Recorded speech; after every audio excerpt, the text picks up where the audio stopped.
함께 기도하겠습니다. 하나님 아버지, 우리가 주님 말씀으로 또 오늘 하루를 살기를 원합니다. 우리 성도들 만날 수 없음에 좀 아쉽고 안타깝고, 또 성도들의 삶에 많은 어려움들로 인해서 불편하고 또 괴로운 시간들을 보낼 수밖에 없는 이 상황이 참 하나님 답답하기도 합니다. 하나님 불쌍히 여겨주셔서 우리의 삶 한순간 한순간이 불평보다는 감사가 고백되게 하시고, 우리의 삶 한순간 한순간이 우리가 누구인지를 분명히 기억하여 분명한 정체성을 가지고 신앙인으로서 살아가는 매 순간이 되게 도와주소서. 예수님의 이름으로 감사하며 기도드립니다. 아멘. 찬송가 259장 찬양하시겠습니다.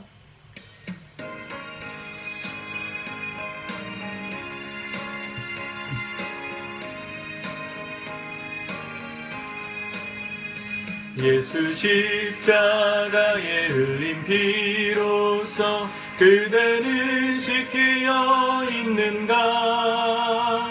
더러운 죄 이게 하는 능력을 그대는 참으지 않은가?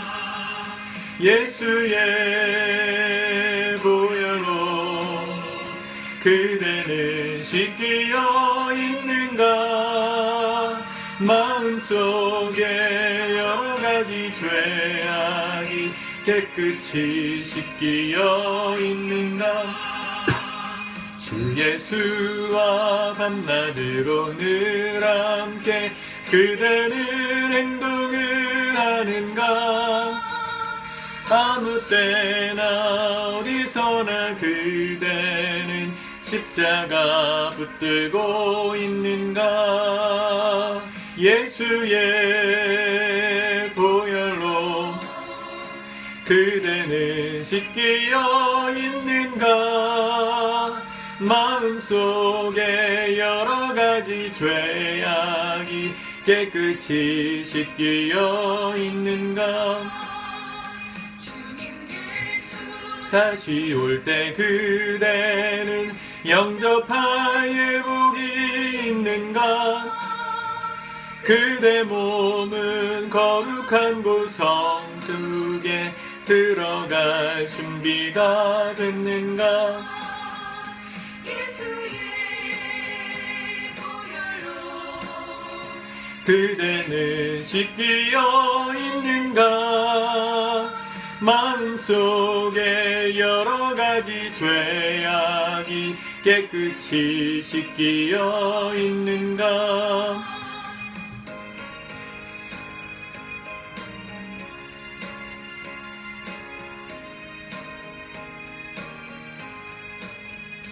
모든 죄에 더러워진 예복을 주 앞에 지금 다 벗어서 샘물같이 솟아나는 보혈로 눈보다 더 이게 씻으라. 예수의 보혈로 그대는 씻기어 있는가? 마음속에 여러가지 죄악이 깨끗이 씻기어 있는가? 아멘. 우리 하나님 말씀 전도서 11장의 말씀을 같이 묵상하도록 하겠습니다.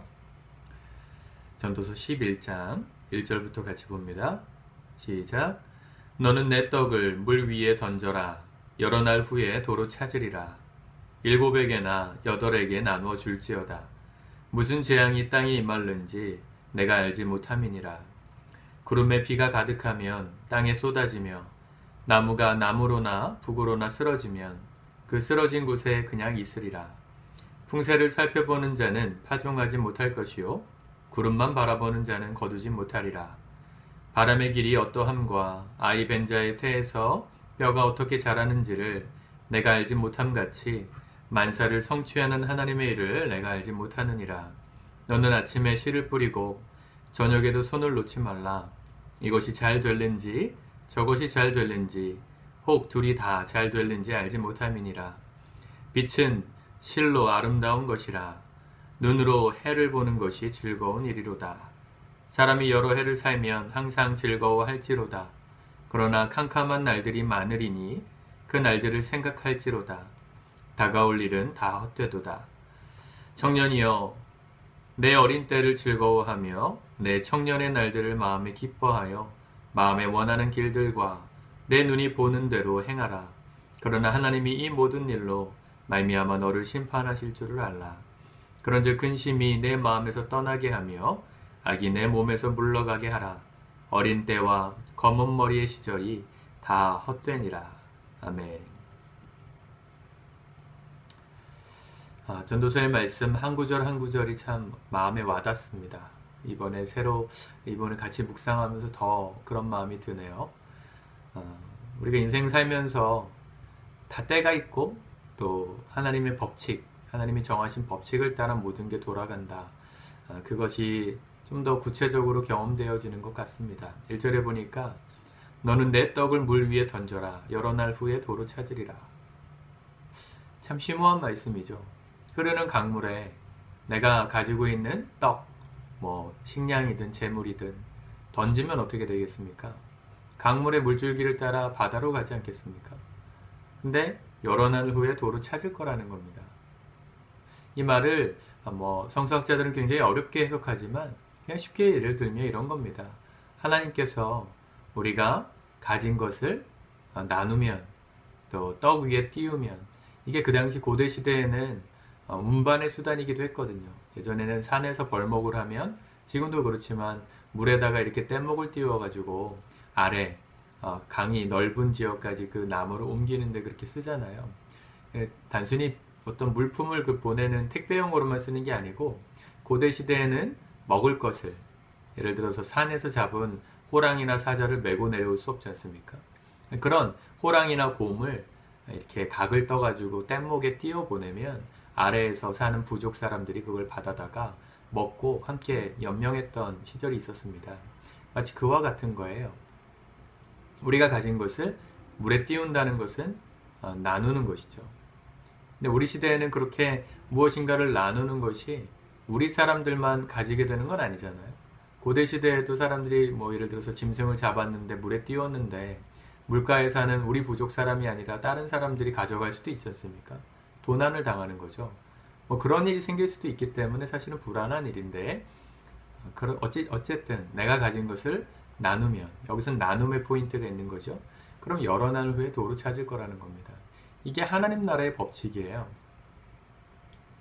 우리가 가진 것, 내 떡, 그것을 하나님 기뻐하시는 곳에 흘려보내면 그보다 더 큰 것을 우리에게 갚아주시는 분이십니다. 하나님 그러신 분이시죠. 겨자씨 비유라 그러죠. 겨자씨 모략. 겨자씨는 지극히 작은 씨앗 중에 하나이지만 그것이 땅에 심겨져서 열매를 가지가 뻗어서 나무가 되면 새들도 깃드는 커다란 나무가 된다. 예수님 하신 말씀이지 않습니까? 겨자씨 하나를 땅에 심는 것이 겨자씨 하나만 가진 사람에겐 모험입니다.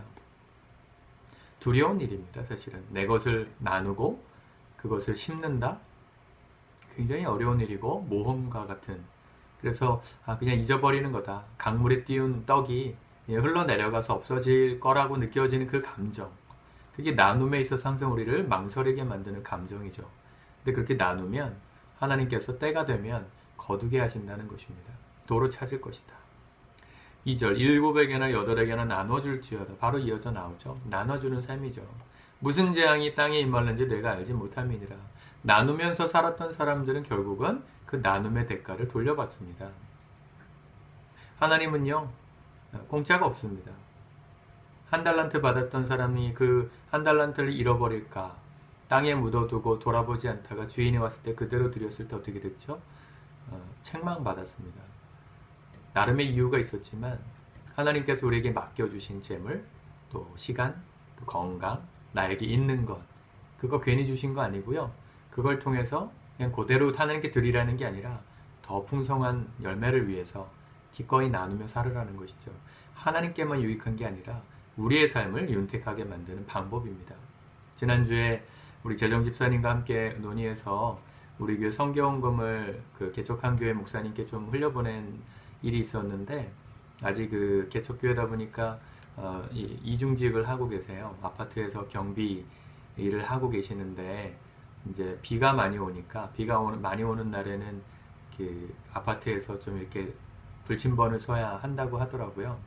그래서 그 아파트 컨테이너에 있는 사무실에서 잠깐 이렇게 밤 동안 잠을 잘 수 있도록 뭐 침낭 같은 걸 구하신다 그러셔서 제가 그 글을 읽자마자 저희 집에 있는 침낭이 생각나서 보내줄까 연락을 했더니만 누가 주기로 했다는 겁니다. 근데 문득 생각이 드는 것이 저도 컨테이너에서 잡았지만 그냥 바닥에 침낭 깔고 자면 비 오는 날 습해가지고 침낭이 다 젖어요. 뭔가 이렇게 접이식 침대라도 하나 있으면 좋겠다. 사실은 제가 접이식 침대를 하나 교회 사무실에다가 좀 살까 고민을 하고 있었거든요. 그래서 좀 알아보던 게 있어서 그 제품을 혹시 괜찮은지를 물어봤어요. 보내줘도 괜찮을까? 너무 고마운데 미안해서 달라고 못하겠다. 뭐 계속 그러길래 제가 안수 집사님하고 같이 상의한 후에 기쁘게 그 상품을 배송시켜서 보냈습니다. 잘 받았다 그러더라고요. 저는 저를 위해서 뭔가를 쓰는 게 좀 아직도 불편해요. 왜냐하면 사실은 뭐 교회 재정이 제 개인 재정이 아니기도 하고 교회에 어떤 비품을 하나 사더라도 저를 위해서 혹시 사는 것은 아닐까 하는 고민이 항상 있거든요. 두려움이 있습니다. 저를 이게 뭔가 제가 쓰는 용도로 뭔가를 사는 게 굉장히 좀 불편하고 힘든데 누군가에게 흘려보내는 건 하나도 아깝지가 않아요. 누군가가 필요한 사람에게 그것이 흘러갈 때 우리 교회에 하나님께서 주시는 복이 흘러오는 걸 느꼈고 경험을 너무너무 많이 했거든요. 이번에도 이제 우리 결혼식이 있는데 결혼식 주례를 하기 위해서 여름 양복을 보다 보니까 이게 몸이 제가 불어가지고 다 안 맞는 겁니다. 그래서 아주 저렴한 양복을 하나 인터넷에서 구매를 했는데 뭐 그거 하나 사도 솔직히 손이 떨리거든요. 이게 필요한가? 바지만 늘릴까? 뭐 이런 고민을 하는데 누군가에게 흘려보내는 거 하나도 아깝지 않습니다. 근데 하나님 그 마음을 기뻐하시는 것 같아요. 여러분들의 삶에도 하나님께서 그런 마음을 주실 때 놓치지 마십시오. 무슨 재앙이 땅에 임하는지 모릅니다. 우리의 삶이 항상 좋으리라 생각할 수 없습니다. 주님이 지켜주시겠지만 어려움을 당할 때 결국은 우리가 도왔던 그 손길들로부터 우리가 은혜를 다시금 믿게 될 것입니다. 너무너무 말씀이 좋은 게 많은데 9절과 10절만 좀 보겠습니다. 청년이여 내 어린 때를 즐거워하며 내 청년의 날들을 마음에 기뻐하여 마음에 원하는 길들과 내 눈이 보는 대로 행하라. 그러나 하나님이 이 모든 일로 말미암아 너를 심판하실 줄 알아. 우리 청년들에게 하는 말씀이죠. 전도서의 마지막 말씀에 12장까지의 포커스는 이렇게 인생을 다 살아보고 지혜가 무엇인가, 이 세상에서 산다는 게 무엇인가 고민해봤던 지혜자의 결론은 청년들을 잘 세우는 것이었어요. 청년들에게 어떻게 하면 이 세상을 잘 준비시켜 살게 만들 것인가. 청년들에게 하는 말이 뭡니까? 그 청년이 나를 기뻐하면서 마음에 원하는 거 하라는 겁니다. 우리 청년들, 우리 젊은 성도들 그렇게 사십시오. 근데 문제는 뭐예요? 예전에도 말씀드렸지만 우리가 이 땅에서 살아가는 게 이 땅에서 복받고 뭐 저주받고 이런 거에 시간에 의미를 두지는 않는다 그랬죠. 이 땅에서는. 언제 그게 의미가 있어집니까? 주님 나라 가서. 이 땅에서 하나님 나라를 위해서 살았던 사람 비록 이 땅에서 못 누리더라도 하나님 나라에서 이 시간에서는 의미가 있어진다. 말씀을 드렸던 게 기억나시나요? 우리의 삶이 이 땅에서 살아갔던 모든 순간이 마음껏 원하는 대로 살아도 되지만 근데 결국은 그 모든 시간들이 의미가 있어지는 때 주님 앞에 서게 되는 그 영원한 시간에 하나님이 심판하실 줄을 알며 살아가라는 것입니다. 10절 그런즉 근심이 내 마음에서 떠나게 하며 악이 내 몸에서 물러가게 하라. 어린 때와 검은 머리의 시절이 다 헛되니라. 그래서 어떤 철학자도 그렇게 얘기했죠. 이 젊음이라는 것은 젊은이들에게 맡기기엔 너무나도 아까운 단어이다. 정말 그런 것 같습니다. 그 만화가 기안84가 그린 그 시리즈 중에 회춘이라는 만화가 있는데 웹툰 만화가 있는데 시간이 거꾸로 가는 거예요. 벤자민 버튼의 시간이 거꾸로 간다, 거꾸로 흐른다 그 영화처럼 소설처럼 사람이 태어나자마자 노인의 모습으로 태어납니다. 근데 시간이 지날수록 나이를 먹어갈수록 점점 어려져요. 어려지다가 신생아의 모습이 되었을 때 세상을 떠나는 시간을 반대로 그린 만화인데 참 재밌는 게 뭐냐면 한 50년쯤 살았을 때, 나이가 50쯤 됐을 때 육체는 20대가 되는 거예요. 우리 일생이 그러면 참 좋겠죠. 50대의 지혜를 가지고 육체는 20대의 육체의 가장 아름다운 때다. 그러면 인생이 안 행복할 사람이 없을 겁니다. 어느 정도 지혜도 있고 이 젊음이라는 시간은 낭비하지 않아도 되는. 근데 우린 다 그렇게 생각하는 그 만화에서는 뭐 어떻게 그리냐면 50이 됐을 때 이 20대의 몸을 얻게 된 다음부터는 어떻게 사냐면 지혜롭게 사는 게 아니고요. 허랑방탕하게 살아요. 제2의 20대, 제2의 전성기. 그 시간을 회춘이란 말은 어떻게 시작되냐면 처음에 이제 나이가 쭉 50대까지 먹어가다가 갱년기가 딱 되면 이제 어려지는 거예요. 그래서 50쯤까지는 이제 늙어가다가 이제 그때부터 갑자기 회춘해가지고 50 얼마쯤 됐을 때 이제 갑자기 몸이 20대로 변하는 겁니다. 20대를 경험했을 때 아무런 경험이 없고 지혜가 없을 때 20대를 경험하면서 힘들게 인생을 살다가 이제 어느 정도 기반이 잡히고 재정적으로 좀 여유가 있어지고 하는 그 연배가 됐을 때 몸이 20대로 젊어지니까 어떻게 살까요? 지혜롭게 사는 게 아니고요. 허랑방탕하게 삽니다. 내가 돈 없을 때 20대 때 못 해봤던 거 이제 한번 다시 해보자. 회춘이에요. 사람이 그렇습니다. 생각하면서 사셔야 된다는 거죠. 어린 때와 검은 머리의 시절이 다 헛되다. 하나님께서 우리에게 주신 시간의 아름다움들을 즐기되 심판하실 하나님을 기억하고 그 하나님을 기억하는 사람은 마음에서 근심이 떠나가게 또 우리의 몸에서 악이 떠나가도록 늘 점검하면서 한다는 것입니다. 사랑하는 성도 여러분, 그게 지혜입니다. 저도 그 길을 하루하루 걸어가고 있는 것일 뿐입니다. 뭐 잘하는 거 없고 뭐 많이 하는 거 없고 정말 부족한 사람인데 말씀이 교훈하시는 대로 한번 살아보려고 몸부림치는 거죠. 잘 안 될 때가 훨씬 많지만 포기하지 않고 이 길을 걸어가는 것입니다. 그럴 때 주께서 반드시 우리가 살아갔던 시간들에 대해서 상 주시고 심판해 주시고 평가해 주시고 하나님께서 거룩한 그 나라에서 영원히 누릴 상급들로 채워주시리라 믿습니다. 오늘 하루도 헛되지 않은 복된 의미 있는 날을 사시기를 축복합니다. 기도합시다. 하나님, 또 하루를 사랑합니다. 우리에게 힘을 주시옵소서. 그리고 시간을 잘 쓸 수 있도록 지혜를 주시옵소서. 한 해 한 해 하루하루 살아가는 오늘의 시간이 우리에겐 가장 젊은 날이요 젊은 시간인 것을 기억하고 오늘보다 더 젊을 수 있는 날은 없음을 기억하고 오늘 소중하게 이 시간을 보낼 수 있게 도와주소서. 다 늦었다, 늙었다, 끝났다 포기하고 낙심하는 삶이 아니라 인생에서 가장 젊은 오늘이라는 시간을 통해 하나님께 영광 돌리는 의미 있는 삶을 살게 도와주시옵소서. 예수님의 이름으로 기도합니다. 아멘.